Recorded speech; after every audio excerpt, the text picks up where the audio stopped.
இப்போ அதிரசம் பண்ணி காட்ட போகிறேன். ஓகே. அதுக்கு வந்து நான் இதுக்கு ஒரு கிளாஸ் அரிசியை ஊற போட்டுருக்கேன். அதை எப்படி அரைக்கிறது சொல்லி காட்டுறது மாதிரியே ஒரு கிளாஸ் அதுக்கு வெல்லம் வேணும். அந்த வெல்லம் ஒரு கிளாஸ் கம்மி பண்ணுறதுக்கு 2 ஸ்பூன் சர்க்கரையை போட்டுக்குவேன் வெள்ளத்தோடு இதுக்கு. ஓகே. இந்த அரிசியை ஒரு கிளாஸ் ஊற போட்டிருக்கேன். எத்தனை நேரம் ஊறி இது ஒரு அரை மணிக்கூர் ஊறி இருக்கும். அதை ஒரு துணியில் போட்டு நல்லா பரத்தி வச்சுவோங்க. வெள்ளம் எல்லாம் வடிஞ்சு பொடிக்கணும். ஓகே. இதே மாதிரி நெய்யப்பத்துக்கும் இதே எடுத்துக்கலாம். இந்த மாதிரி மாவு பண்ணி வச்சு ஃப்ரிட்ஜில் வச்சுட்டா என்னைக்கு வேணால் நெய்யப்பம் உண்டாக்கிக்கலாம். இப்படி வச்சுட்டா வெள்ளத்தை விட்டு கரைச்சிக்கலாம் பார்த்தேன்.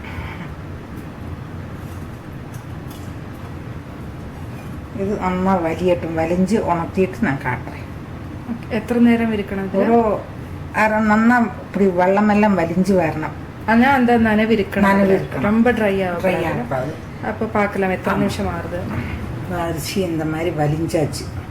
இந்த மாதிரி இருக்கணும். ஆனால் ஈரம் இருக்கணும், இல்லாக்கும் இருக்கணும். அதை மிக்சியில் போட்டு நல்லா பொடிச்சுவோங்க. ரொம்ப ஃபுல்லாக ட்ரை ஆகிடக்கூடாது, கொஞ்சம் ஈரம் இருக்கணும். ரொம்ப ட்ரையான உங்களுக்கு பொடி நல்லா வராது.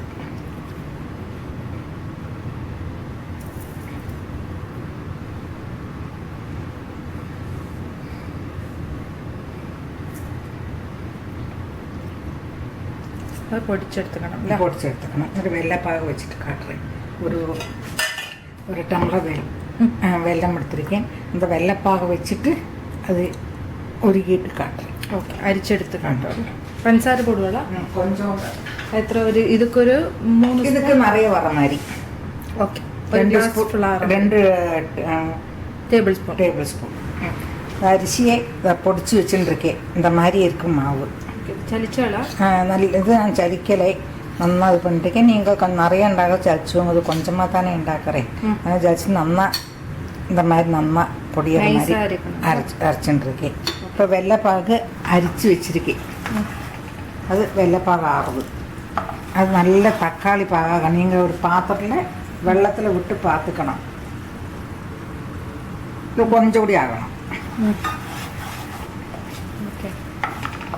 இந்த ரைஸ் பவுடர் கொஞ்சம் தரி இருந்தாலும் பரவாயில்லையா? தரி இருக்காததில்லை. நான் பொடிச்சதில் தரி இருக்கிறதுக்கே இல்லை. இப்படி நல்லா இருக்குது. ஓகே. அதுவா இருந்தாலும் விரோதம் இல்லை. Okay okay. ஆனால் ரொம்ப நிறைய குவான்டிட்டி பண்ணுறத ஆமாம் நல்லா ஜலிச்சு வச்சுங்க. நான் ரொம்ப கம்மியாக குவாலிட்டி தான் பண்ணி காட்டுறேன் உங்களுக்கு. அது மாதிரி இது ஹோம்மேட் ரைஸ் பவுடர் சொன்னாலே. ஆமாம். இது அது இது மாதிரி பொடிச்சு வச்சுட்டுன்னா நீங்கள் பக்கோடா இதெல்லாம் ഉണ്ടാக்கிறதுக்கு அதை யூஸ் பண்ணிக்கலாம். வாங்கிய ரைஸ் பவுடர் அதை ஒன்று வறுத்துக்கணும். இதை ஒன்று சூடாக்கணும். நான் அந்த பக்கோடாமெல்லாம் பண்ண பக்கோடா, முறுசரம், தேங்குழல் எல்லாம் பண்ணுறதுக்கு இடியாப்பம் எல்லாத்துக்கும் இது. இப்போ கேஸ் அணைக்கிறேன். விழுந்துன்னா அங்கேயே அலியாதைக்கு அப்படியே நிற்கணும். அது அப்படியே உருட்டி எடுக்க முடியும். ஓகே. இந்த கேஸ் அணைச்சி விட்றேன். சரி. இந்த மாதிரி வரும். கண்டுறதா?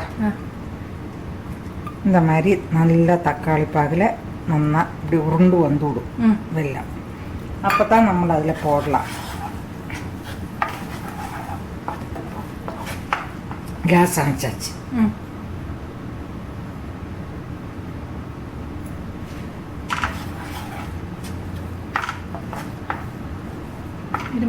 இதில் போட்டு காட்டணும். சூடோடய போடலாம். சூடோடய போடணும்.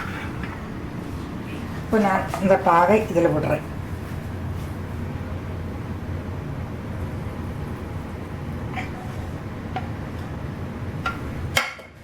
இப்போ இலக்கிக்கிறது.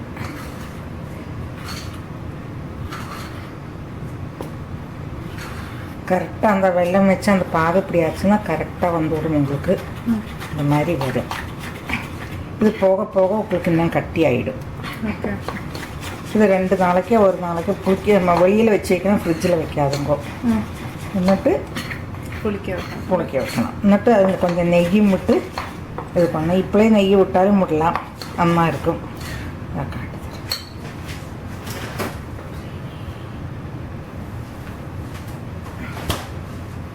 அந்த வெல்லம் அந்த வெல்லம் பார்த்து நம்ம இது இந்த கன்சிஸ்டன்சிக்கு விட்டுக்கலாம். நெய்யும் கொஞ்சம் விடுறேன். எல்லாமே இலக்கி அப்படியே வச்சு விடும்போது கட்டி ஆகிடும்.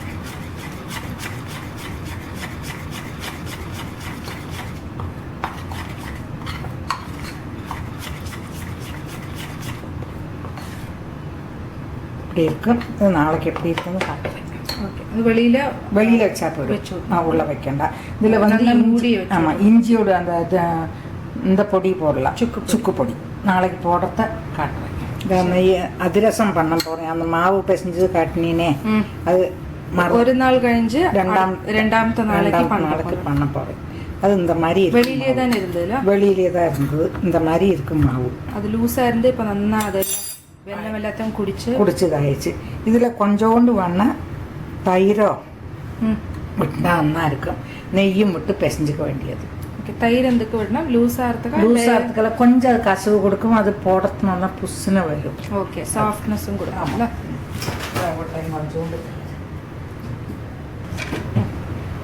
கொஞ்சோண்டு தயிர் விடுறேன். அவ்வளோதான். இதுக்கு அத்தனை தான் வேணும். நிறைய இருந்தால் நிறைய விட்டுக்கலாம். ஆனால் இதில் நெய்யும் விட்டுட்டு நல்லா பிசைஞ்சுக்கணும் மாவை. நெய்யும் விடணும்ல? ஆமாம், பிசைஞ்சிட்டு காட்டலாம்.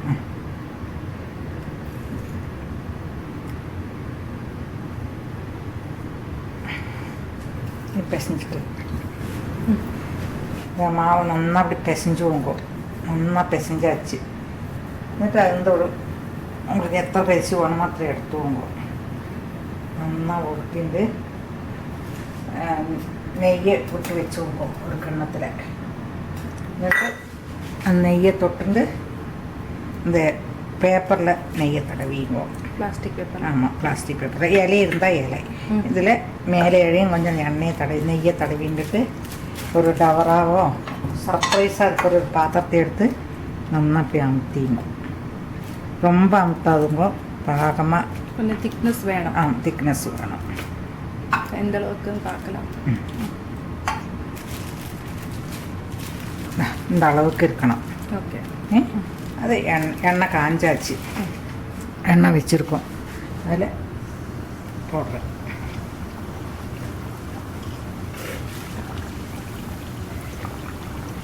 நல்லா உப்பி வரும்ல? உப்பி வரும்.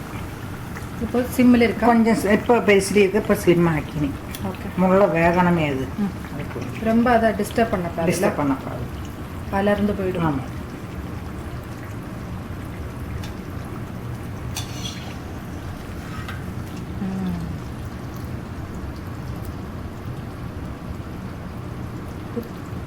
மேலாக கிறிஸ்பாக இருக்கும், உள்ள சாஃப்டாக இருக்கும். எள்ளு போடுறவா எள்ளு போட்டுப்பா. சிம்மில் தான் இருக்கு இப்போ. ஆமாம்.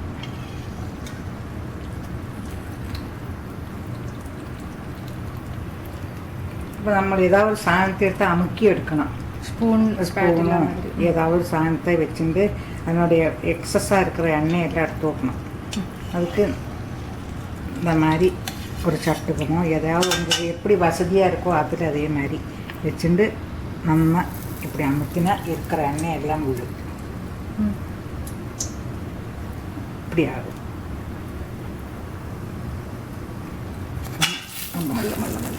ரொம்ப பெருசாக உடசாக எண்ணெயெல்லாம் போயாச்சு. இதில் அதை எடுத்து வச்சுக்கோங்க.